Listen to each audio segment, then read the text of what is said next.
But I want to take a step back, and you know one of my favorite companies out there is Gong.io, right? And Gong did this study, right? And basically Gong said, look at this, look at these numbers. Basically Gong said they did a study on 67,000 plus calls where buyers raised an objection. Buyer raises an objection. And what they found is that on average, the top performers ask about 47% more qualifying questions, where the average performers typically add maybe about 31%. And that makes all the difference in the world. By the way, this may not seem like a lot, but that's a lot. That's a good spread. What is that, a 16-point spread? So if your sales could go up by 16%, what would that mean to you? So that's a big number.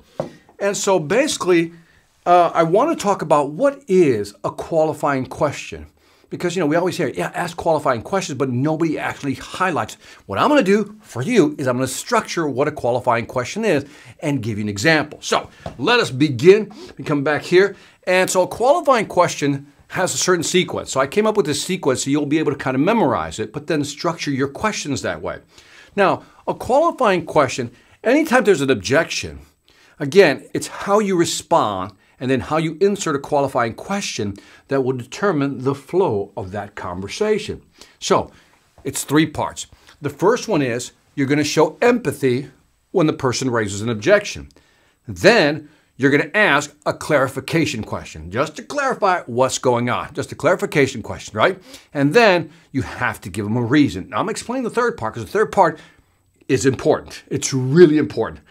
All three parts matter, but the last part really matters so you can get an answer. So, simple example, and again, I'm going to go through this very quickly, and then we're going to wrap up and ask some questions, right? You can ask some questions. So let's say the objection is, I like the solution, but it's too expensive. I like the solution, but it's too expensive, Victor. What would you say? I mean, just mentally, like type in the chat, what would you say? What would you say? If the customer says, I like the solution, but it's too expensive, what would you say? What would you say? Come on, type something out here. What would you say? Because I know the majority of people say, well, when you say too expensive, what do you mean by that? Right? That's a good way of putting it. What do you mean by that? And that's not a bad response. That's a good clarification question. But let me go back to the sequence. That it's not so much just about asking the qualification. This is what I want. I want you to pay attention because this is where the magic happens. It's not so much about this. You guys can do that. But it's about that and that. Think of it as a sandwich, right? That's what we're looking at. So everybody knows how to ask a clarifying question, but how do you do it? You use a sandwich, right? So here's what I would do. The first one is you demonstrate empathy. Now this is kind of like a soft way of getting in there, right? Totally understand. No one wants to pay more than they should, right? Totally empathy question, right? Total empathy question. But notice first, before I ask the qualifying question, the clarification question, because that's what I want to clarify what's going on. What we're saying is, look, I understand. I totally understand. No one wants to overpay or no one wants to pay more than they should for any type of solution. What you're telling the customers, I get you, man. I hear you. I hear you, brother. I hear you, sister. I get it. And it's a nice way, because you're going to see, if you just ask the qualified question, well, what do you mean it's too expensive? It comes across as a little hard, right? But if you just say, I totally get it. I understand. I said, nobody wants to overpay for something. I get that. Then we go to the clarification question. If you don't mind me asking, notice that's a very gentle way of putting it, if you don't mind me asking. Instead of just asking, if you don't mind me asking, are you more concerned about, now remember, I'm all about options, right? Are you more concerned about your current budget, or do you feel that the solution isn't fit? Now, this is what's interesting about the statement. I'm not asking about the price. I'm not talking about the price. I'm asking about your budget. So I said, if you don't mind me asking, are you more concerned about your current budget or the money you've set aside or how much you've budgeted for this product, or do you feel that the product isn't a fit?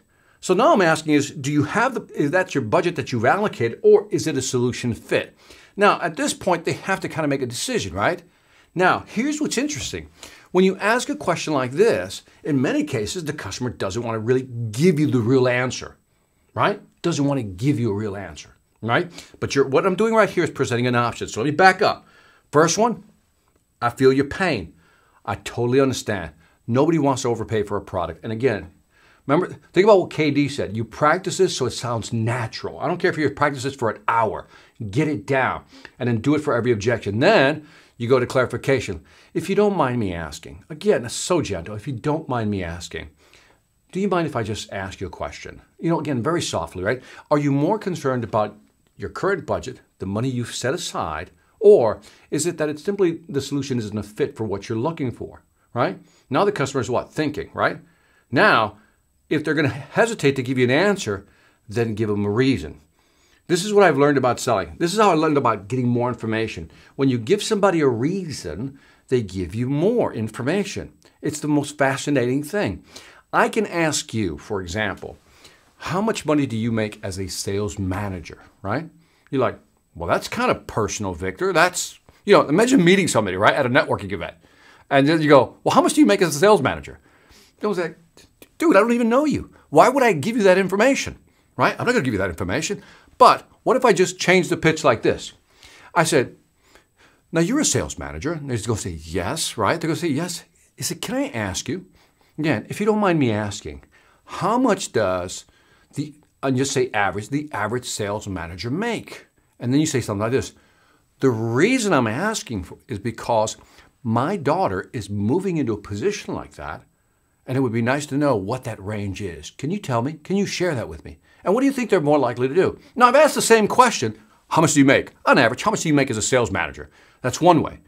But by asking, do you mind me if I ask, how much do you make as a sales manager? Because the reason, my daughter is moving into sales management, and I kind of want to know what to suggest to her when it comes to an actual, average income. The person's more likely to say, well, yeah, let me help you out. Let me give you information. So once you provide a reason, people are more likely to want to give you more information. So in this case, you would provide a reason like this. You would just go something like this. The reason I ask is because our price is very competitive. And then you just go quiet. It's very simple. You just give them a reason. This is not a complicated script. It doesn't have to be. So let's go from the top again. And again, look at the three parts. Now that you understand the structure, the first one is, I want to make it soft right here, right? I don't want to come across as too hard. I understand. I get that. Totally understand. Nobody wants to overpay, right? Objection is price. It seems too expensive. Then you move into that, right? And then you want to say, totally understand. Nobody wants to overpay. I said, but if you don't mind me asking, right? By the way, I would put a pause. The way I would sequence this, if I was learning how to use this script, I would definitely put a pause right here. I'll put a P for pause right there. I said, if you don't mind me asking, are you more concerned? See how I did that? If you don't mind me asking, are you more concerned? And this is even more important when you're on the phone, to have those nice pauses, those nice breaks. Because once you pause, in the person's brain, this is what's fascinating. This is why when we don't use pauses, we're like killing ourselves. When you pause, it immediately triggers the other person to pay attention because they're going, why did he stop? Right? So again, if you don't mind me asking, and then are you more concerned about your current budget, or is that it's not a solution fit? Play with those words. And the reason I'm asking is because, and that's the thing. Remember, if you read Robert Cialdini's book, because is almost like a compliance trigger. For those of you who don't know who Robert Cialdini is, he wrote a book called Influence. In there, he has 6, influence levers that you can use. And one talks about a compliance trigger, because. When you just use the word because, people seem to want to just give you information or actually comply with the command.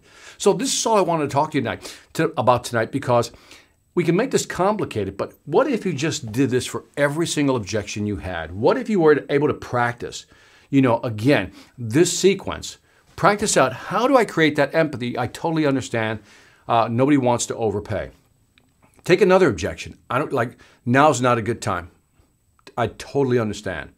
Right now, you got probably a lot of things going on and you have different priorities. But do you mind if I ask you a question?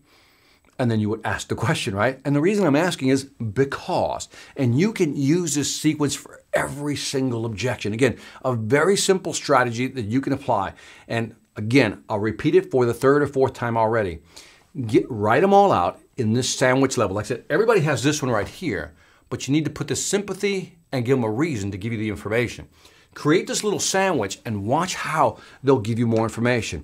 Write out the script and then memorize it. And keep in mind again, as you're going through your script, do what I do. Like, again, I would script, I go put a pause here, put the pause there, right? I would tell myself, add a pause right there.